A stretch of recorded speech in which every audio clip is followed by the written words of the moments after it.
আমার সমস্ত অপরাধ ক্ষমা করে দাও, না হয় নিজের চোখে এসে আমার মরণ দেখে যাও। আমার সমস্ত অপরাধ ক্ষমা করে দাও, না হয় নিজের চোখে এসে আমার মরণ দেখে যাও।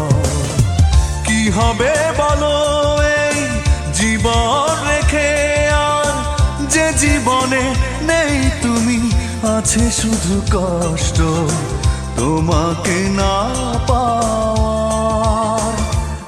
আমার সমস্ত অপরাধ ক্ষমা করে দাও, না হয় নিজের চোখে এসে আমার মরণ দেখে যাও।